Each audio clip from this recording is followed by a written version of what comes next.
And action! Aston had a question about how to exercise at night. And it's not really what to do, it's how to finish it.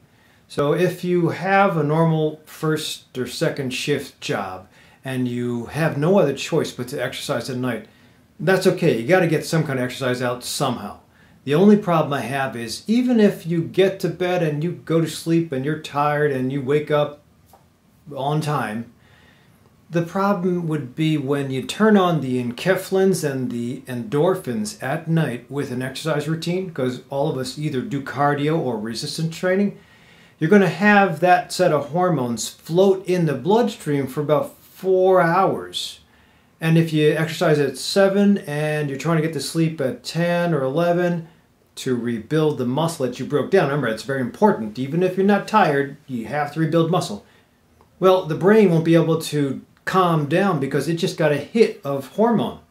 And endorphin and enkephalin, as you'll probably see in my up-and-coming video, DrRic question LDN, endorphin and enkephalin is very important for making every cell work better. So even if it makes you feel good, has a feel-good hormone, it has an effect on all the other cells in the body that they suddenly work better.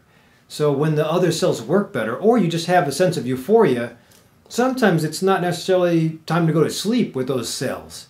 So it will upset that very important sleep cycle. Sleep cycle, as I've talked about before, is important to get into at least 6, maybe 7 cycles of REM, R-E-M, every night. And human behavior is to not just dump into REM, wake up again in the morning. It's usually go into REM, come back out, go into REM, come back out. You have this up and down rhythm of coming out in and out of REM or deep sleep over the course of the night. Again, I mentioned it before, I think it's a protective mechanism for humans so that someone in the group of sleeping people around a campfire will always be at a heightened response where they can easily wake up and be defensive against predators versus everybody being in hibernation mode and you be defenseless against predators coming into the campsite. So it does make sense that if you have to exercise, it's healthy for you. But if you have to exercise at night and you like doing high-intensity interval training, you know that that's going to affect your brain rest at night. So you'll defeat the purpose because you won't be able to rebuild overnight.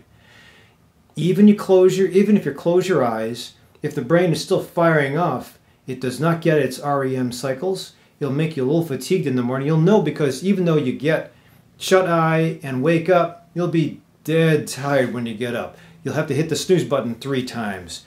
You'll just need a lot of coffee in the morning. And my ideal is if you're used to your circadian rhythm, you get to sleep at a certain time, you wake up at a certain time, you exercise in the morning if you can, you don't need an alarm clock. I haven't used an alarm clock in a while. And I'll have some off days, but I'll usually wake up at 5, sometimes 4:30 every morning. Have to get to sleep, but it doesn't always work out at 9:30 or 10.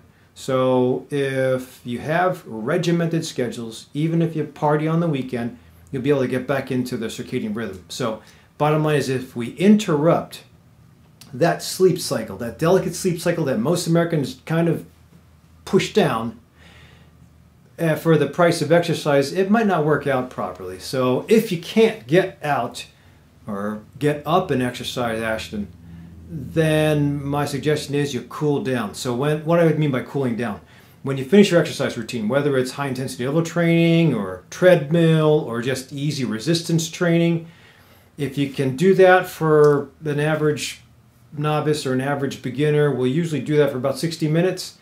My suggestion is you compress that a little bit and then you save the last 10 to 15 for a smooth, easy exercise routine. More stretching. So instead of stretching before your exercise routine, which I think is very important for avoiding injury, you save that for the end.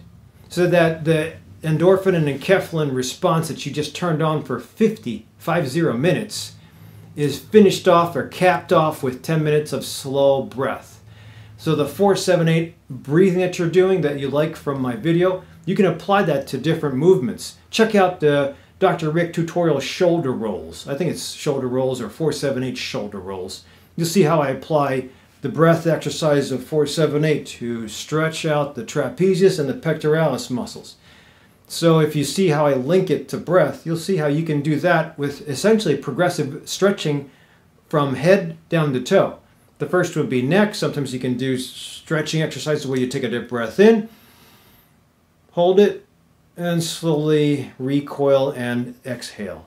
Breath in, slowly recoil and exhale over the count of 4, 7, 8, or whatever you want to do. And then again, if you do the shoulders, and then you do the low back and the front exercise where you're doing a forward fold or hanging forward. Then you work on the hamstrings, then you work on the glutes, then you work on the quads, then you work on the calves till you get to the bottom. And you can even work on forearms and biceps, triceps. You can do all of these muscles from head to toe, each big muscle group that you work out. Again, you just do it for the course of 10 minutes as far as how much time you spend in the neck, in the pec, in the back, in the trap, in the lower extremities. It doesn't matter, but you just have to time it so it's done. You're all finished in about 10 minutes.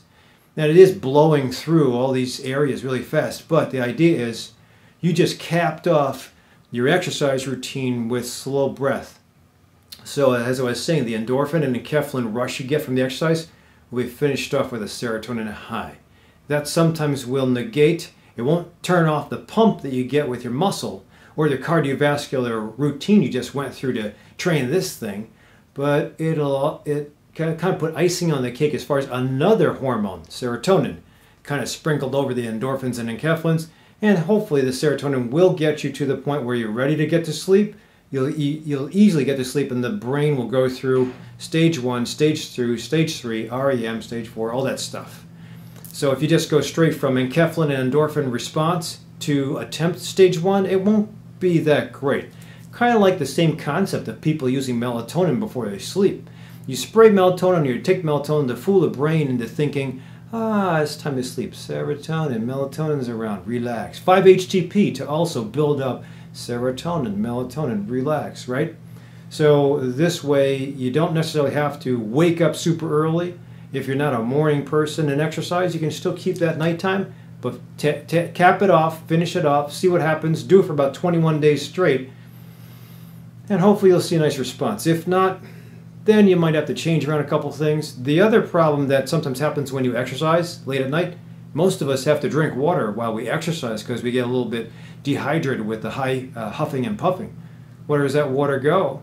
You have to pee it up sometime, and that's, again, going to screw up the sleep. So not faulting you for exercise at night, but we're just trying to put a couple layers on top of that exercise so it gets us to a better, successful, sustainable activity.